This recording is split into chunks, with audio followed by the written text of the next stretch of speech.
if I'm Russia or China, Facebook is like the best weapon I've ever had against the United States. Yes. Oh my God, you've got an F-35? I don't need F-35. Right. I've got Facebook. I can destroy your entire coherence as a society. And they have. And you won't get anything done. And all of your energy will be spent on waste, infighting, and heat. We talked about this recently, but I'm sure you saw the story. There was top 20 Christian sites on Facebook. 19 of them were run by a Russian troll farm. I'm glad you actually mentioned that. Or, excuse me, it was an Eastern European troll farm. Yeah, Macedonia, I think. Wow. Totally. 140, this is an important stat, actually. I'm glad you brought it up. 140 million Americans per month were reached by, essentially, troll farms. Wow. So for Christian pages, the top 15 out of 15 Christian pages were all run by troll farms. So all of the Christians in the country, y'all hear that? Were receiving content. So basically, all these little Christian, even Christian Mingle, goddamn, that shit crazy, bro. Like, bro, like, you got trolls, goddamn, making Christian pages, bro. You got these old people fucking following this shit, giving tithes. God damn. And 85%, this is a secondary point, 85% of the Christians who saw that stuff in their feed, they didn't actually accept an invitation from the group or the page to say, yes, I want to subscribe to you. See? Facebook, because they're optimizing for growth, they changed the way the system works so that if a page invites you, that's enough for it to start putting the content in your feed. So there's an example. And look, they be doing that to the phones too. Bruh, you'll wake up one day, your phone will be different. App done moved over here and shit done changed up. You like, bro, I didn't do, what the fuck? Like, bro, this crazy. So they saying all you have to do is click on something and it's gonna automatically let you follow that page. Yo, these motherfuckers got some tricks, bro. Like, on top of that, the phone's reading our minds, bro. But that's a whole nother story. In Francis's work, where there was a QAnon person who invited 300,000 people in one day. And because Facebook's optimizing for growth and engagement... They said he invited 300,000 people in one day. Bruh, that's cap, bro. That's cap, bro. They don't let nobody do that shit, bro. Have you ever tried to just send like a whole bunch of friend requests and shit like that? It block you out. They let this nigga send 300,000 friend requests, bro. Those people didn't have to say, that's yes, crazy, I want bro. to join that group. Just by being invited, it started... How they gonna let this man do that shit? I can't even send I can't send a bunch of invites to my damn page. Optimize for what's puts it in your feed. So, and if you click on it, it auto adds you to I'm gonna create my own shit. So we are not living in an authentic reality. Reality, quote unquote, is getting more virtual.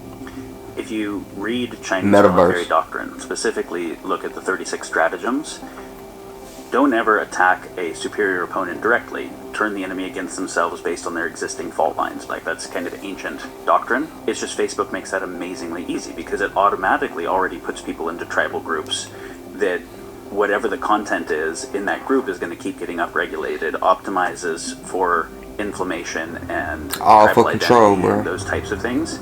And so you don't have to kinetically attack a country to make the country so turned against itself that the polarized population supports a polarized representative class, which means you get gridlock on everything, which means you can't do effective governance, which means another country that does autocratic governance just wins geopolitically.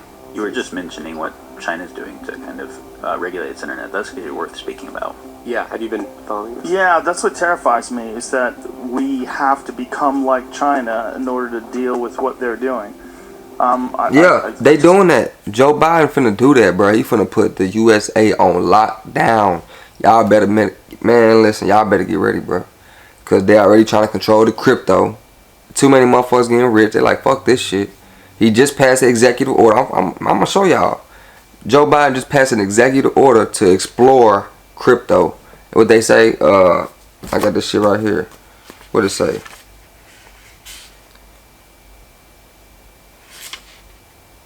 Yeah, they're trying to explore crypto. They're investigating all forms of non-fiat. Yeah, I'm gonna show y'all. I feel like one step moving in that general direction is a social credit score system, and I'm terrified of that. This idea that they're slowly working their way into our everyday lives in this sort of inexorable way. where you have to have some sort of paperwork or some sort of a Q code or something on your phone. That scares the shit out of me because you're never going to get that back.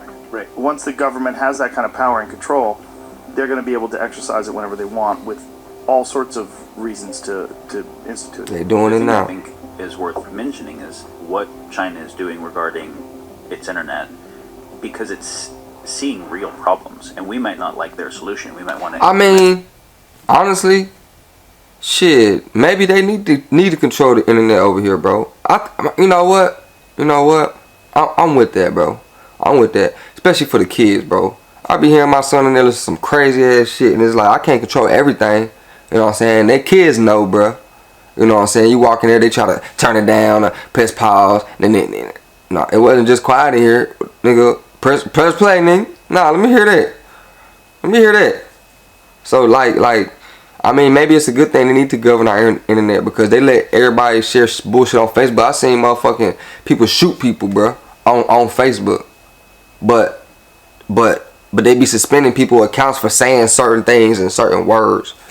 Like, come on, bro. The solution that has Don't get me started, bro. Well, let's explain what they're doing. Yeah. So I'll do it quickly. So in the last 2 months, rolled out a bunch of sweeping reforms. If you're under the age of 14 and you use Douyin, which is their version of TikTok, when you swipe the videos, instead of getting like the influencer dancing videos and soft pornography, you get science experiments you can do at home. Soft pornography. Yeah, I heard the man. Patriotism videos. Wow. So you're scrolling and you're getting stuff that's educating because they want their kids to grow up and want to be astronauts. See, China, they on the right track, bruh. They got a whole TikTok app, but for education. When you slide, it teach you educational shit. That's what the fuck we need, bruh. Why the fuck? That shit making me mad, bruh. They don't want them to grow up and be influencers. And I'm not, when I say this, by the way, I'm not, just to be clear, I'm not praising that model. I'm just noticing all the things that they're doing. Well, why we can't do that, bruh? Why we can't do that? That's obviously gonna make the world a better place, bruh. Obviously, bruh. If you constantly learning and growing and come on, bruh. We need that, bruh. Nah, but bruh, these motherfuckers who run this shit, they want it to be like this, bruh. They want it to be like this because that gives them control. Law and order, motherfucker. Y'all watch this shit every day. Law and fucking order, bro. When chaos comes order. They want it to be chaos, but then they come in and they put the order in, bro. Man, this shit, boy. If you can influence people, that's a great way to do it. For their military, by the way, if you're a member of the Chinese PLA army, you get a lockdown smartphone. It's like a light phone. It's like hyper lockdown. You can't do anything. By contrast, we know that Russia and China go into our veterans groups on Facebook, and they actually try to sow disinformation, try to radicalize veterans. Hey, Afghanistan happened. Aren't you really pissed? Let me show you 10 videos, right? And this is like dosing people with more mental health problems. So while we're, spending all this money building physical borders, building walls, or, spending $50 billion a year on the passport controls and the Department of Homeland Security and the physical, Russia trying to try to fly a plane into the United States, we've got Patriot missiles to shoot it down. But when they try to fly information, like precision guided. So China been trying to attack us, bruh. We, instead of responding with Patriot missiles, we respond with, here's a white glove Facebook algorithm that says which zip code. But they can't fuck with us. Right? So it changes the asymmetries. Typically what made us... Hold on. What the fuck you just say? Got Patriot missiles to shoot it down. But when they try to fly an information, like precision guided information bomb, bro, instead of responding with Patriot missiles, we respond with, here's a white glove Facebook algorithm that says which zip code or Facebook group would you like to target, right? So it changes the asymmetries. Typically, what made the U.S. powerful was the geographic. We had these huge oceans on both sides. It gives us a unique, place in the world. When you move to the digital world, it erases that geographic asymmetry of power. So this is an imminent national security threat. This is not just like, hey, social media is adding some subtle pollution in the form of mental health. Hey, it's adding a little bit of polarization, but we can still get things done. It's an imminent national security threat to our continuity of our model of governance, which we want to keep. Who do you think... Bro, so they're basically saying... They're saying that it's still a threat that they could reach us through social media. Do you hear that? Let me say this shit right. Do y'all hear that shit? They're literally saying it's a national security threat that they can still reach us through social media because of the influence. That's basically what they saying. The CCP, the Chinese Communist So Party. it has that much influence. So just imagine all the bullshit that they feeding us, what it's actually doing to us, bro. You see what I'm saying? Yo, this shit Considers to be the greatest rival to its power. You would say United States, right? Right. Except it's not the United States. They consider their own technology companies to be the greatest threat to their power. Oh, so that's why when someone like Jack Ma steps out of the line, they lock him up in the brig for a few months and shut his mouth. Notice that, cryptocurrency, that's a threat to our financial system. This shit is getting deep, bro. So, wow, I know y'all just heard that. They're basically saying the biggest threat to the United States is the people that work for them. Because they know too much, because of our enemies. Yo, this shit. They see, correctly, that technology is the new source of power. We're in a truly new phase. This isn't the same as it's always been. We're in a novel time of risk. And the exponential technologies with kind of computation at the center, AI, and these other ones we're talking about, are so much more powerful than all forms of legacy power that only the groups that are developing and deploying exponential tech will influence the future. That's like the big story. And then we would say, well, which groups are developing and deploying exponential tech? Well, China is, autocratic nations are. Facebook is, Google is, like major corporations that are also top-down, non-democratic systems. So you either have corporations that are wielding the power of all this technology for mass behavior modification, surveillance of everyone, perfect sort of understanding of their psychological traits, but in the tech corporation model, they're doing it for a for-profit motive, whereas in the CCP model, they're doing it for their ideological goals. But neither of them are democratic. Neither of them have some kind of participatory governance, jurisprudence of, for, and by the people. And the open societies are not innovating in how do we develop and deploy exponential tech in an open society way. And that's fundamentally what we're saying has to be like the central imperative of the world right now, is you're not going to be able to compete with groups that are developing and deploying exponential tech if you are not also.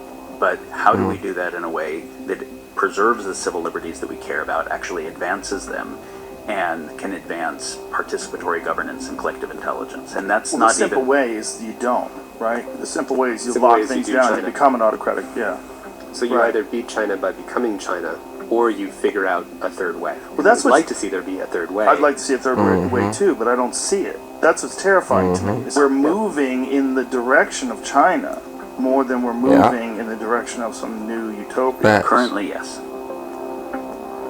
Facts. Yo. So this shit is so crazy, bro.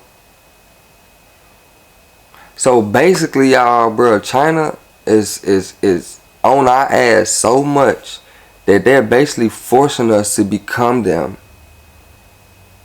Because that's basically the only way we could beat them. So pretty soon, yo, this shit finna get crazy, y'all. Like, this shit finna get crazy, bro. Like, they finna start governing everything. Like, y'all best believe it.